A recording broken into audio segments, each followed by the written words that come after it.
Hi everybody, welcome to the Practicum course. Each week we're going to study different language teaching methods and hopefully you'll see things that you can use in your own classroom. Before we get started, let's look at the difference between methods, approaches, and techniques because you'll see those words throughout and they're always a little confusing.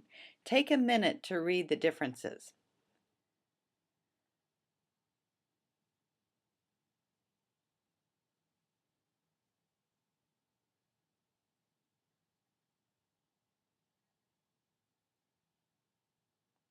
So basically, it just kind of funnels down from an approach to a method to technique.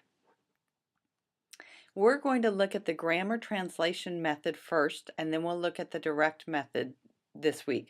The grammar translation method of foreign language teaching or second language teaching is one of the most traditional methods dating back to the late 19th and earliest 20th centuries. It was originally used to teach dead languages and literature such as Latin and Greek. And the real goal of learning a second language was to be able to read that literature. And to read the literature, students need to learn grammar rules and vocabulary. And studying a foreign language is seen as a good mental exercise. An important thought to remember about the grammar translation method is that written language was considered superior to spoken language. Becoming literate in the second language was to be able to read the literature and understand fine arts. Culture was seen as the literature and fine arts. Listed are some of the principal characteristics of the grammar translation method. Classes are taught in English, or whatever the native language was, with little or no active use of the target language. It is teacher-centered. Teachers do most of the talking and are seen as the authority. Students do what the teacher says and are passive learners. Vocabulary is taught by comparing the native language word and the second language vocabulary. It's typical of this approach to place emphasis on rote memory learning of lists of vocabulary and on the learning of explicit rules of vocabulary and grammar, frequently in the form of tables for nouns and verbs. The teacher uses comparison and contrast between the student's native language grammar and the target grammar. This method teaches a foreign language in a deductive way. The teacher introduces the rules explicitly. It considers literary language as the most important thing in language teacher, with an emphasis on reading skills. Grammar instruction provides the rules for putting words together. Instruction focuses on the form and inflection of words. Elaborate explanations of grammar are always provided. Students are to memorize the rules and apply these rules to new examples and exercises. Incorrect answers are corrected by the teacher immediately. The principal technique used in the grammar translation method was the translation of literary passages, which, of course, was a main reason for learning the second language. Reading comprehension questions were given about those passages, and as mentioned before, grammar translation emphasized the deductive application of rules. There's a lot of emphasis on isolated vocabulary. Cognates are memorized, determining antonyms and synonyms was done. Students memorized a second language vocabulary and grammar rules. Many times the students are filling in the blanks and using words in sentences and in their writing. There were drawbacks of the grammar translation method. The main problem with this method was that students were not able to communicate in the second language. You can see some of the reasons why the students could not do this. Using the grammar translation method began to be challenged by people who didn't believe that rote learning of decontextualized material was the best way to learn a language. They also questioned the inability to speak the new language. However, with all of its problems, grammar translation is still used in many areas in the world. Why do you think that is? As a response to the lack of communication encountered when using the grammar translation method, the direct method for teaching a second or a foreign language evolved. The weaknesses of the grammar translation method made the direct method very popular.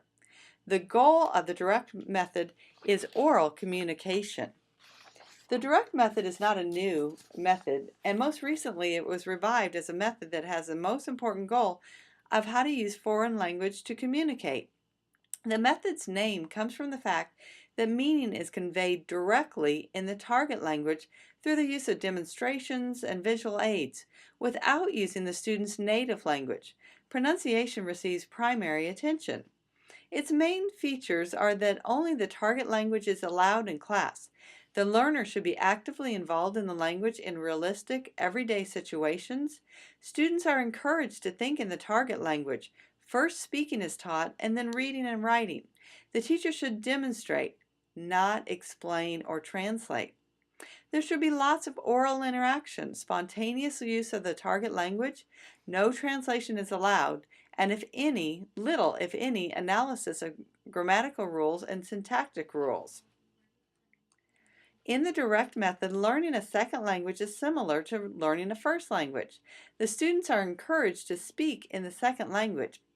If you've seen language teaching methods by Berlitz, that's part of the direct method. Here are some more characteristics. Lessons should provide the chances for real-life conversation.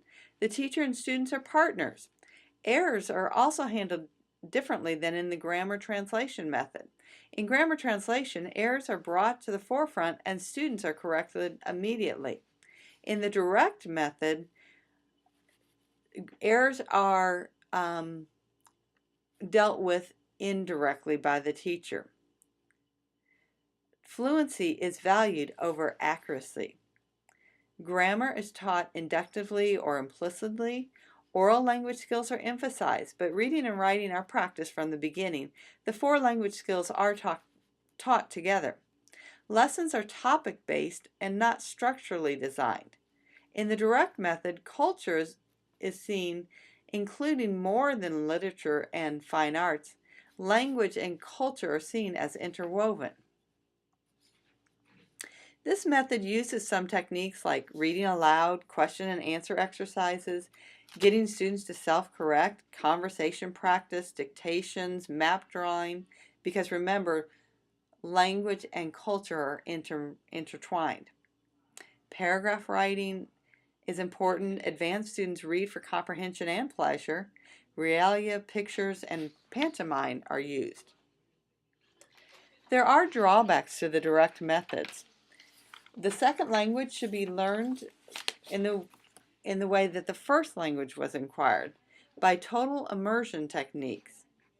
Later, disciples of the direct method took it to extremes and refused to speak a single word of the native language in lessons. Also, direct method teachers failed to grade and structure their materials adequately. No selection, grading, or controlled presentation of vocabulary and structures. By the 1920s, the direct method started to decline. The direct method led to audiolingual method in the United States, and we'll learn more about the audiolingual method in next week's unit.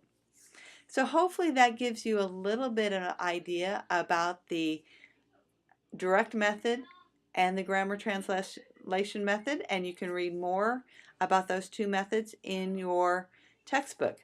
As always, if you have any questions or comments, please email me or give me a call. Thank you so much for listening to this presentation.